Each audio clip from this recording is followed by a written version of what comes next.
All right, wonderful. Okay, well, it's early February, and it's time to prune fruit trees because that's what you do in early February. In these parts, anyway. I think when you're further up north, you may do it quite a bit later. But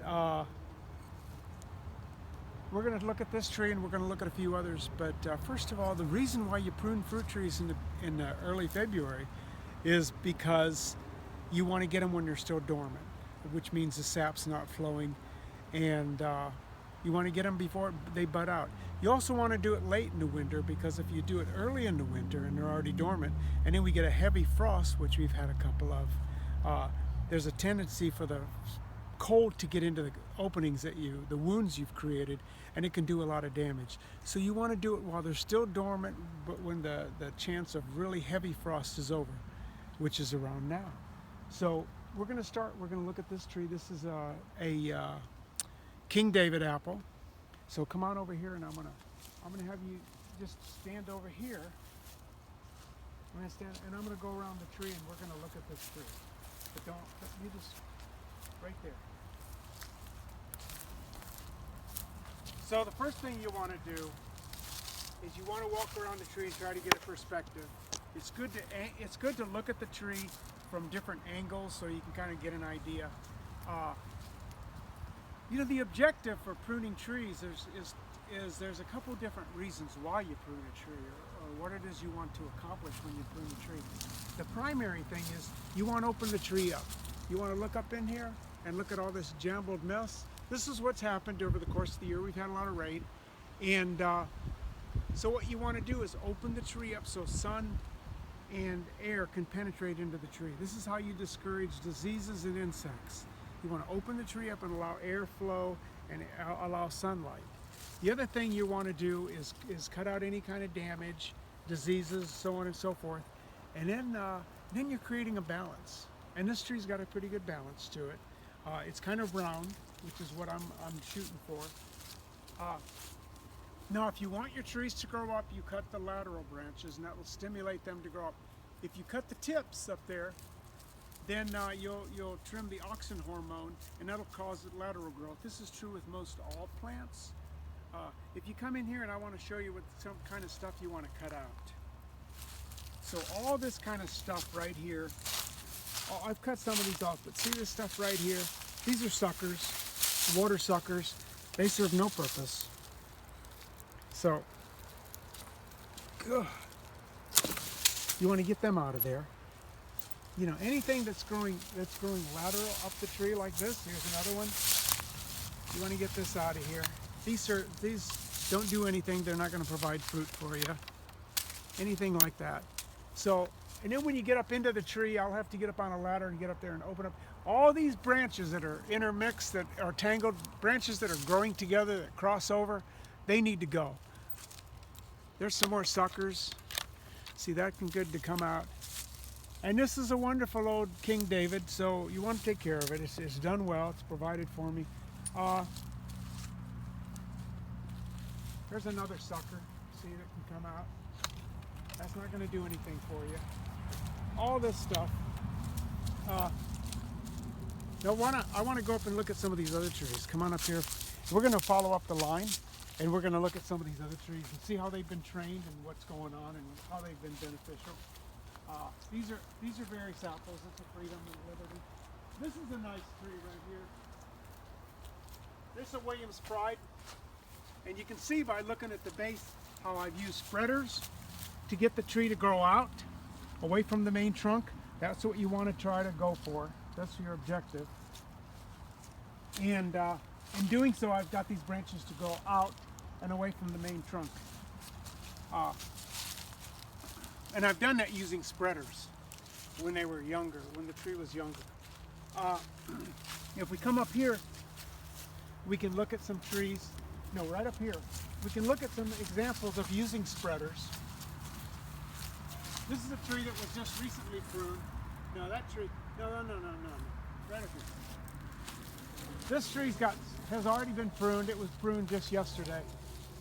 This is an example of using spreaders. See, I've got it because I'm pushing the tree out. I'm getting it. If you can imagine like a ballerina and she's got her arms out and she's doing like an arabesque. That's kind of the ideal look we want for the tree. So you see, this is an example of using spreaders.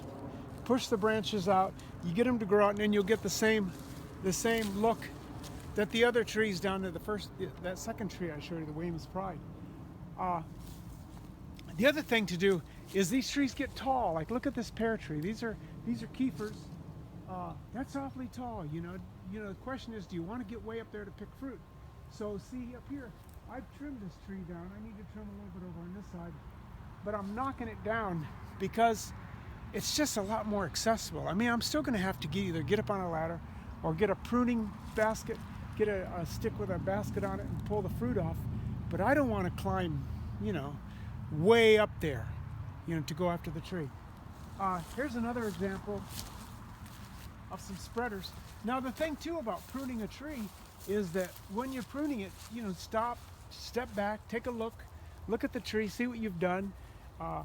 Thing is, you can come back and cut more later, but you can't put any more back on. So if you just go in there and start butchering, then you step back and you realize you did a lot of damage. It's better just to take your time, look at the tree. Like here's an example of a tree right up here where I pruned this tree, and then later on in the day I kind of came back and decided I think this one needed to go. So I came in and cut it out. So, you know, it's, in other words, take your time. Look at the whole thing and examine what's going on. I mean, you can always take a little bit more out. You always come back and say, you know, maybe I need to do something here. I mean, this might need to go. I don't know. Just take your time. I tend to under prune rather than over prune. But the primary method I'm using here for pruning is I've got a central leader. And if you look at this tree, this is a good example. This is a central leader. This is the stalk coming up. This is your central core. And then all the branches come out around that. That's the main way that you can prune a lot of trees. It's not the only way. I'm going to show you another example of another pruning method up here. Oh, they're so dark. I'm going to look at these for a minute. This is a different method of pruning. So this is a Chickasaw plum, and this is a whole different concept here. I'm gonna approach this tree differently. I don't have a central leader. I'm gonna take these three branches basically, and I'm gonna do what's called the vase method. And this is commonly used with commercial peaches.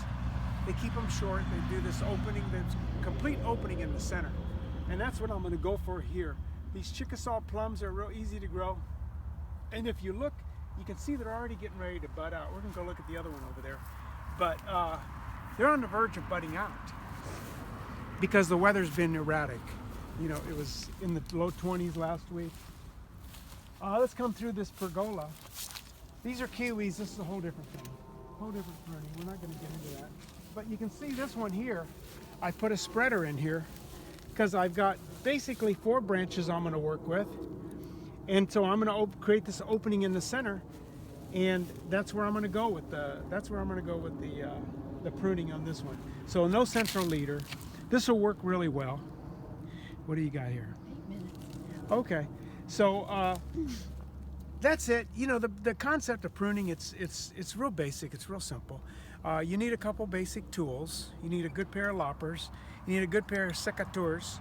And if you got to cut anything with any girth to it, you'll need like a folding saw, which I have laying over there. And that's it. You know, it's just creating a balance for the tree. You know, there's another blog earlier in my list of blogs that talks about summer care for the tree. The other thing too is that if you've got this little stuff here, you can prune this all year round. I mean, this stuff here, this is what's referred to as summer pruning. You know, you don't have to do that this time of year. You can do this anytime, you know. Just trim these things out. That's called summer pruning. That's the kind of stuff you would do if you were growing espalier or cordon or anything like that. So that's it, just real basic. Keep it simple. Think about the health of the tree. And there's more information in an earlier blog about summer care for the trees and things you can put on them, sprays, you know, pastes you can put on the bark and stuff, so on and so forth. But this is just basically pruning, and Again, there's more detail, more information in my book, Radical Regenerative Gardening and Farming. And that's it. Thank you for listening.